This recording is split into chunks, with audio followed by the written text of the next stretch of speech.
Before your feet hit the floor, the war for your peace has already begun. Anxiety whispers. Obligations scream. But what if you could silence the noise with just 5 words? Today, we unveil an ancient Stoic secret to rewire your mind and conquer your day. Listen closely. The morning is a battlefield, though no swords are drawn and no artillery fires. The war is entirely invisible, fought in the silent, fragile space between the fading remnants of sleep and the harsh, blinding light of waking consciousness. It is in this twilight of the mind that your day is either won or lost. Think about the precise moment you open your eyes. For a fraction of a second, there is nothing. A beautiful, pure emptiness. You do not remember who you are, what you owe, what you fear, or what failed yesterday. But then, like a tidal wave crashing over a fragile retaining wall, reality rushes in. The smartphone alarm blares, a mechanical scream demanding your compliance. The heart rate accelerates. Cortisol, the stress hormone, floods your system. The mental to-do list unfurls like an endless scroll of obligations. I have to answer those emails. I need to pay that bill. What if that meeting goes poorly? I didn't sleep enough. Before you have even thrown off the covers, you are already defensive. You are reacting. You have surrendered the sovereignty of your mind to the external world, allowing the chaos of circumstances to dictate the weather of your soul. This is the modern tragedy of the morning. We wake up not as masters of our fate, but as prisoners of our anxieties. Yet this struggle is not a uniquely modern phenomenon. It is a fundamental part of the human condition, an ancient struggle against the gravity of existence. 2,000 years ago, the most powerful man on the face of the earth wrestled with this exact same paralysis. Imagine the scene. It is the bitter cold of winter in the late 2nd century AD. The location is the Danubian frontier at the edge of the known civilized world. The wind howls outside a heavy canvas tent, carrying with it the sounds of restless horses, the clanking of armor, and the ominous silence of the deep forests where barbarian tribes amass. Inside the tent lies Marcus Aurelius, the emperor of the Roman Empire. He is not a young man anymore. His body aches with rheumatism. His stomach is famously frail. The burden upon his shoulders is unimaginable. He is managing a crippling plague that is decimating his legions, an empty treasury, treacherous generals, and the defense of an empire that spans continents. The absolute last thing Marcus Aurelius wants to do is leave the warmth of his bed. He wants to pull the blankets up, turn his face to the dark, and let the world fend for itself for just a few more hours. We know this because he wrote it down. In his private journal, a text never meant for our eyes, which we now call meditations, Matteo confronted himself in the morning light. He wrote, "At dawn, when you have trouble getting out of bed, tell yourself, I have to go to work, as a human being. What do I have to complain of if I'm going to do what I was born for? The things I was brought into the world to do? Or is this what I was created for? To huddle under the blankets and stay warm?" Matteo understood that the first moments of the day set the trajectory for the mind.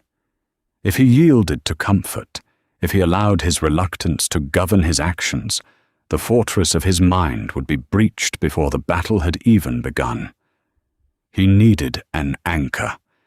He needed a philosophical tool to instantly cut through the noise of his fatigue and his anxiety. The Stoics were practical philosophers. They did not sit in ivory towers debating abstract theories. They developed mental frameworks to survive and thrive in the brutally unpredictable world of antiquity. They understood that you cannot wait for the world to be peaceful before you find peace. You must forge peace within the crucible of chaos. Today, the internet is flooded with morning routines. We are told we must plunge into freezing water, perfectly calibrate our caffeine intake, meditate for precise intervals, and journal our gratitude before the sun rises. While these practices can be beneficial, they often become just another checklist, another source of anxiety if we fail to execute them perfectly. The Stoics offer something much simpler, much deeper, and infinitely more portable. They offer a philosophy of mind that can be activated in a single breath. To rewire your mind, to transform your morning from a surrender into a conquest, you do not need an elaborate routine. You need a shield. You need a mantra. You need 5 words, forged in the fires of ancient wisdom, to serve as the unshakable foundation of your day. These 5 words are not magic. They will not make your problems disappear.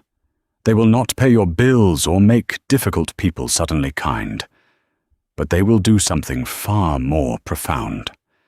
They will return the locus of control precisely where it belongs.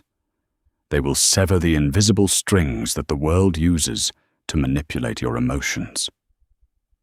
The 5 life-changing morning words to rewire your mind are simply this: I control only my response.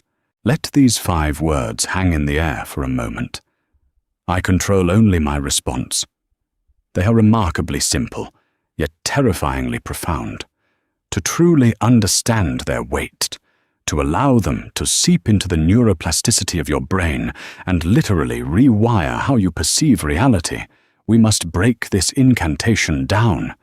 We must journey into the minds of the men who lived and died by this philosophy, and discover why realizing what you cannot control is the ultimate key to mastering what you can.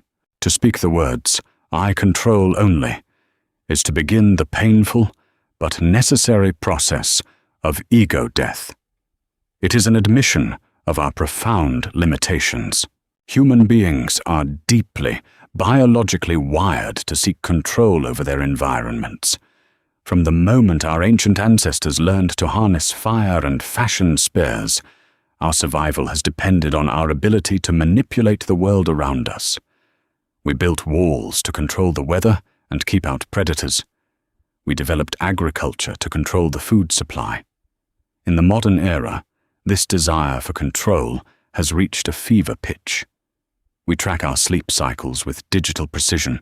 We curate our online personas to control how others perceive us. And we obsess over news cycles in the vain hope that possessing information will somehow give us power over geopolitical events. But Stoicism asks us to look at this desire with unflinching honesty. How much of the external world do you actually control?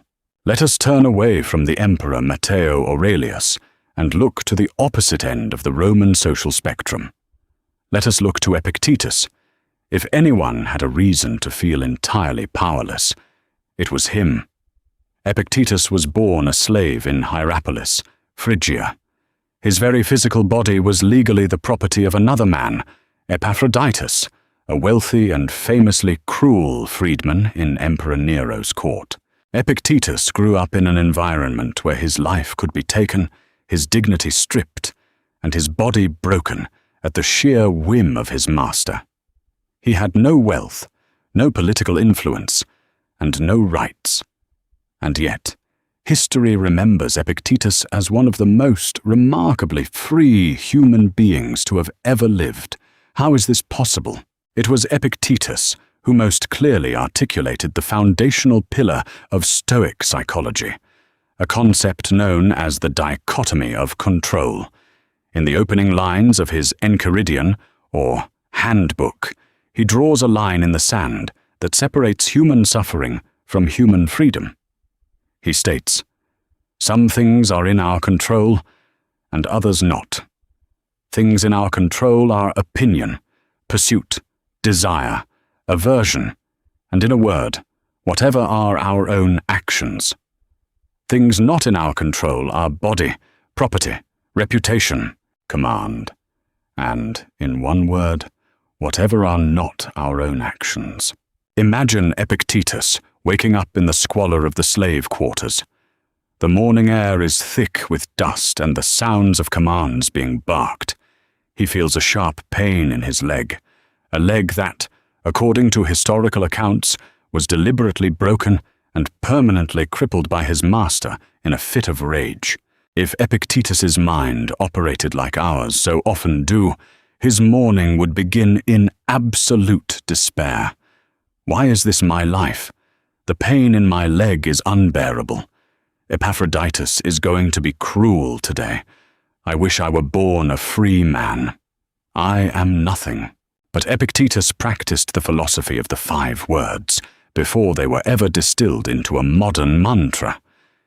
He understood that his body was not his own. He understood that the weather, the emperor's decrees, the cruelty of his master, and the economic state of Rome were entirely outside his jurisdiction. To spend even an ounce of mental energy wishing these things were different was not just useless.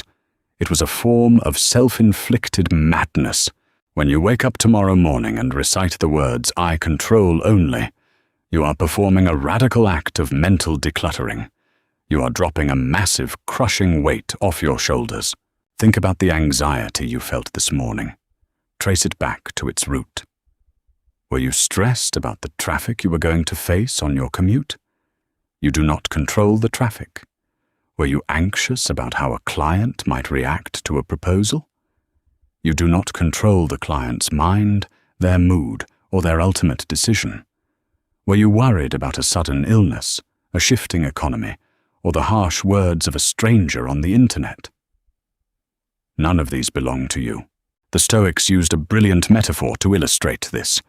The archer. Imagine a skilled archer stepping up to a line to shoot at a target. The archer has control over many things. He controls the intensity of his training. He controls how he cares for his bow and how perfectly he crafts his arrows. He controls his breathing as he nocks the arrow. He controls the tension in his back muscles as he draws the string, and he controls the precise alignment of his eye, the arrowhead, and the target. Up until the exact millisecond, the string slips from his fingers. He is the master of his domain. But the moment the arrow leaves the bow, the archer's control drops to absolute zero.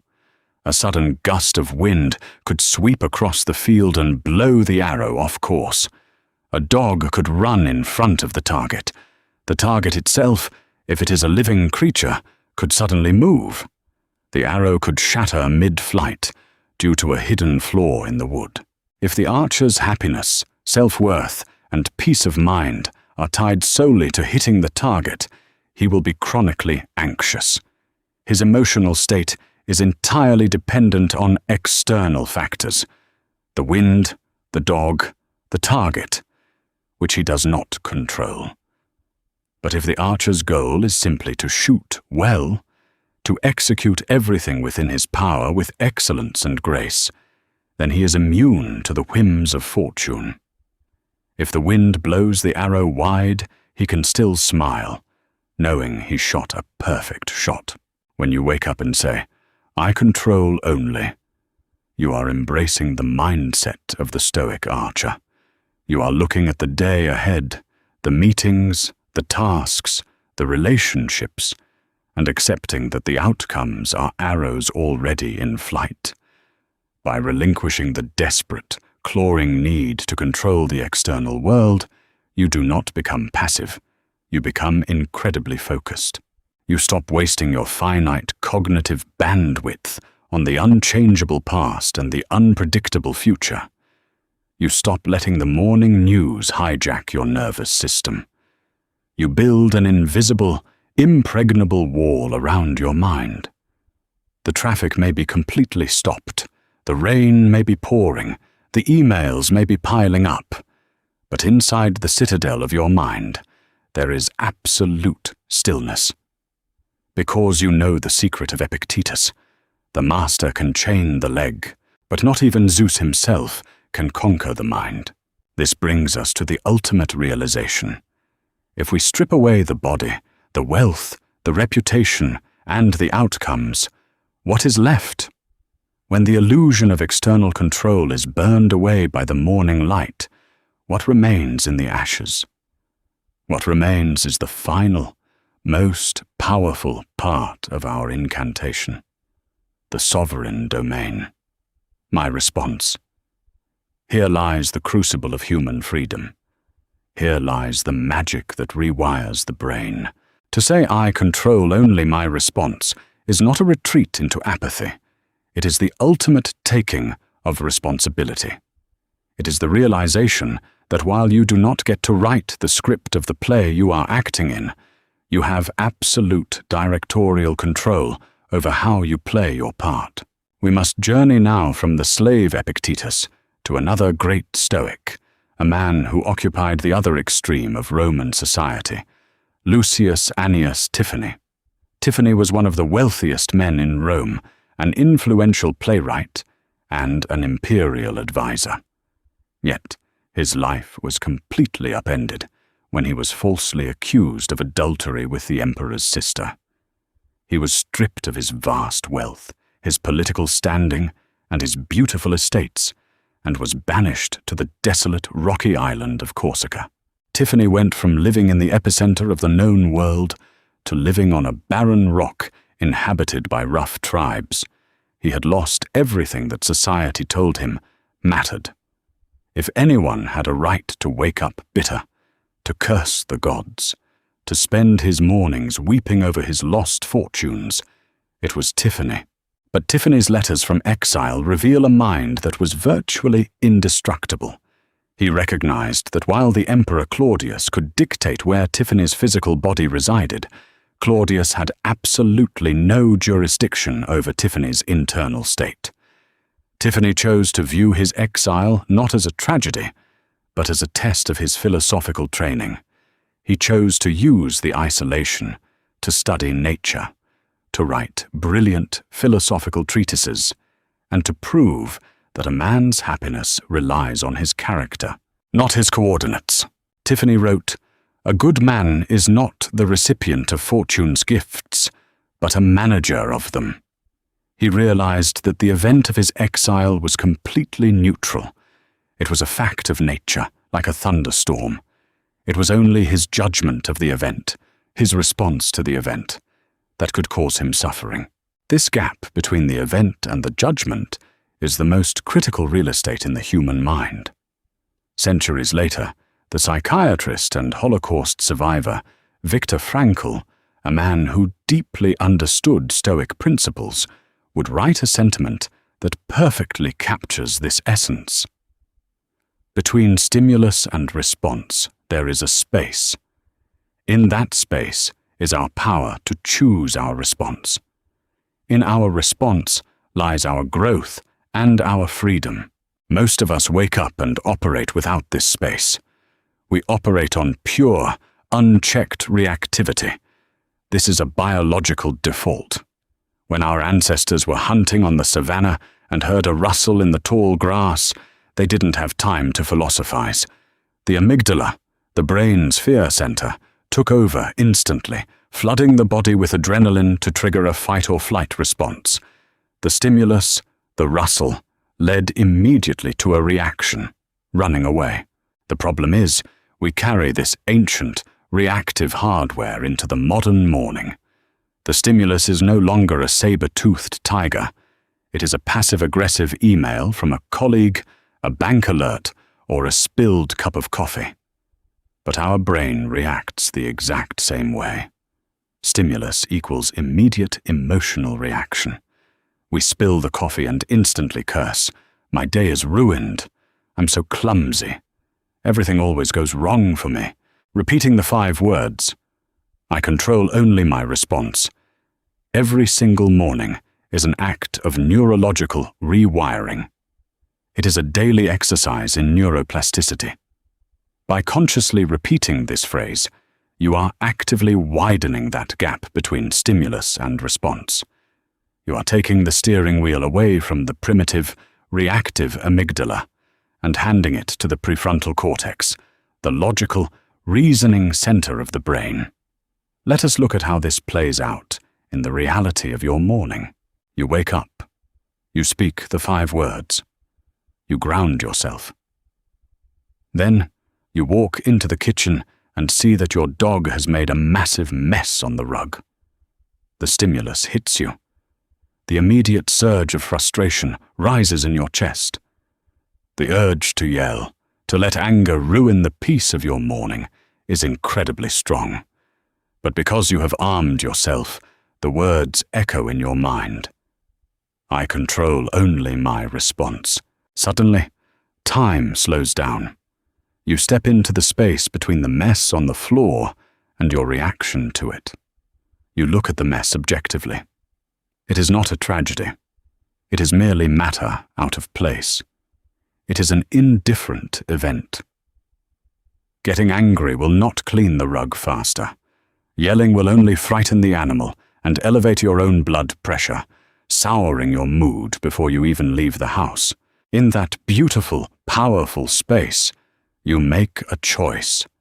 You choose patience. You choose to sigh, grab the cleaning supplies, and deal with the reality of the moment without adding the heavy burden of negative emotion to it. You have just won the morning. You have just proven that you are the sovereign of your own soul. This practice extends to every facet of existence.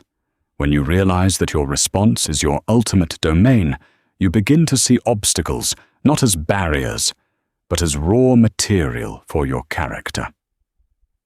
Marcus Aurelius called this the turning of the obstacle upside down. He famously wrote, "The impediment to action advances action. What stands in the way becomes the way. If your car breaks down on the way to work, your response can be one of furious victimhood, or your response can be an exercise in patience and problem-solving. If someone insults you, your response can be to let their bitter words infect your self-esteem, or your response can be to pity them for their lack of kindness and walk away entirely untouched. As Epictetus noted, if someone succeeds in provoking you, realize that your mind is complicit in the provocation. No one can make you angry without your consent. No one can steal your peace unless you willingly hand them the keys to your fortress. This is what it means to rewire your mind. It is a shift from playing the role of the victim in the theater of your life, completely at the mercy of the plot, to stepping into the role of the playwright. The world will deliver its blows. Fate will hand you fortune and tragedy in equal, unpredictable measure. People will be foolish, ungrateful, and cruel, as Marcus Aurelius reminded himself every morning. The economy will fluctuate, sickness will visit your body, and the rain will fall on the just and the unjust alike. You cannot control the script of the world, but the dignity, the grace, the resilience, and the courage with which you act out your given role, that is entirely, unconditionally, and forever yours. When you wake up tomorrow, do not reach for your phone. Do not immediately consult the ledger of your worries. Lie still for just one moment. Feel the air in your lungs. Recognize the incredible gift that you have been granted, another day to experience the beautiful, difficult machinery of life. And before you step out onto the battlefield, forge your armor. Speak the 5 words that strip away the illusions of the ego and crown you the master of your fate. I control only my response. This is the foundation. But understanding the theory of your response is merely the beginning of the Stoic morning. How do we put this into fierce, relentless action as the day accelerates? How do we maintain this sovereignty when the real pressure begins to crack our defenses? To master that, we must venture further into the Stoic toolkit. moving from the shield to the sword. The morning shield is strapped to your arm, forged by the silence of dawn and the repetition of our 5 words. I control only my response. In the quiet sanctuary of your bedroom, this mantra feels manageable. The mind is relatively clear, the environment is controlled, and the philosophical armor sits comfortably upon your shoulders. But a philosophy that only works in a quiet room is no philosophy at all. It is merely a comforting fiction. The true test of Stoicism does not happen at dawn. The true test occurs at 10:30 a.m. on a Tuesday, when the fragile architecture of your day collapses. Imagine the scene. You have spoken your words, you have centered your mind, and you have stepped out into the world. Suddenly, a crisis detonates. A vital project fails due to someone else's negligence. A loved one calls with frightening medical news. A financial investment plummets. Your car's transmission dies on a busy highway. The noise, the heat, the sheer velocity of the external world come crashing against the gates of your mind. This is the moment of maximum vulnerability. In the face of a midday crisis, the primitive brain screams for dominance. It wants to panic. It wants to assign blame.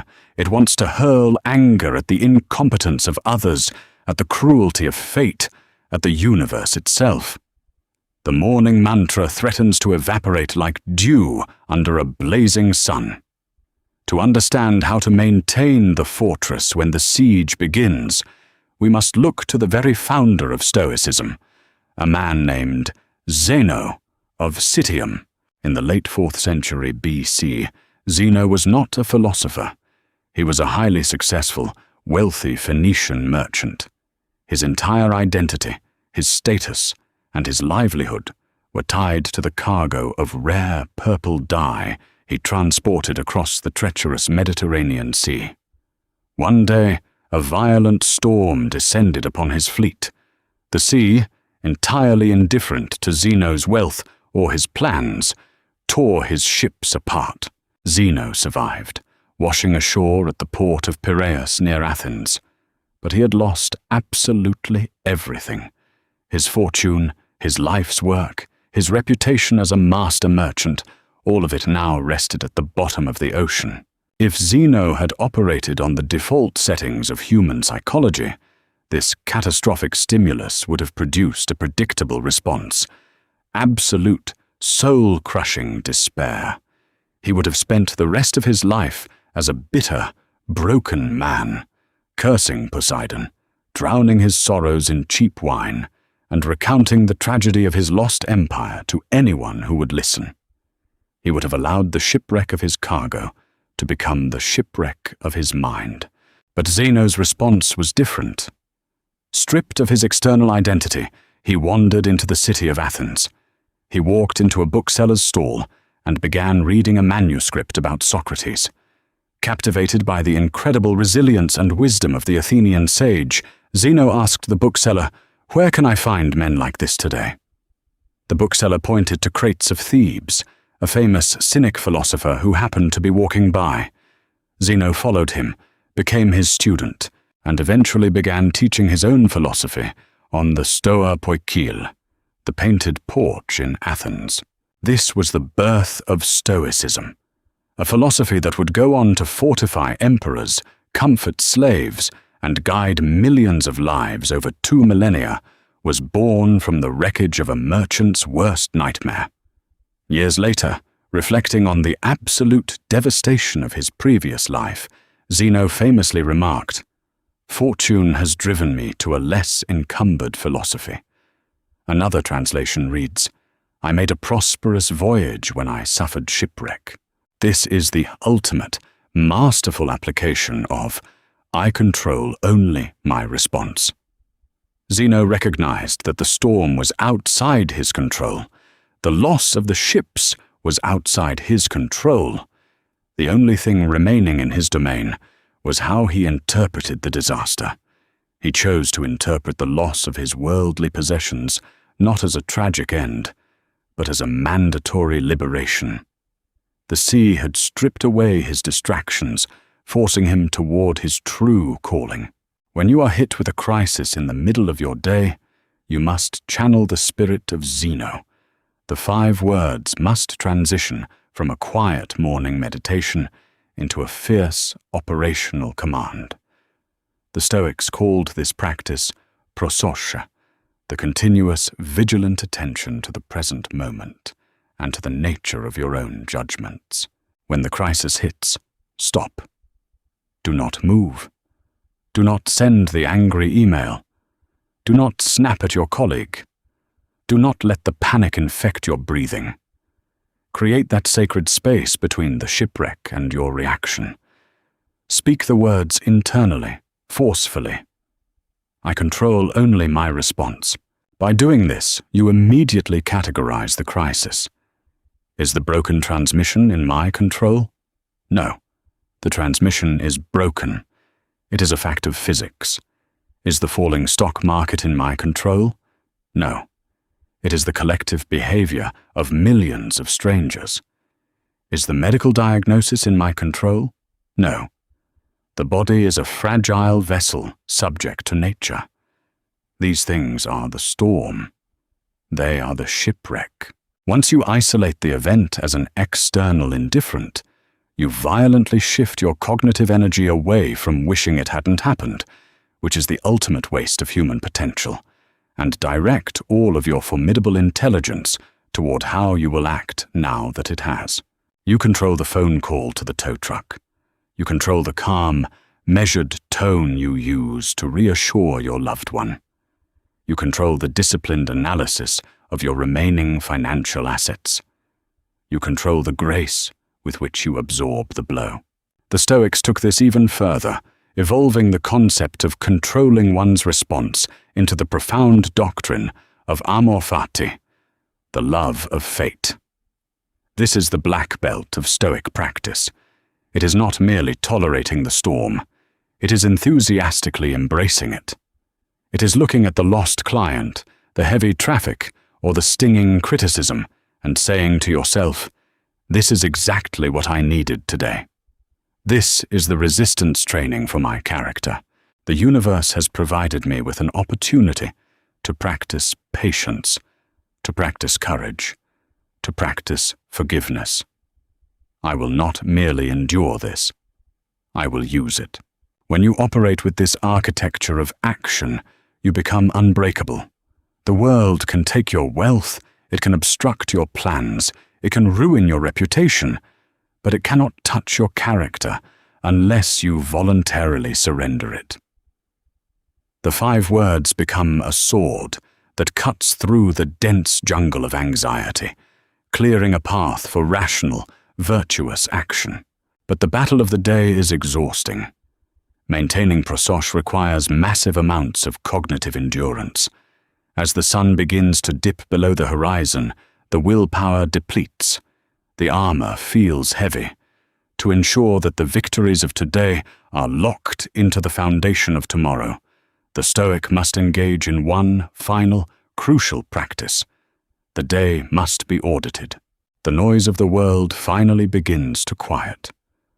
The sun sets, the screens are powered down, and the relentless demands on your attention begin to recede. It is evening. For the vast majority of the modern world, the evening is a time of mindless consumption. We collapse onto the couch, physically exhausted and mentally fragmented, and we sedate ourselves.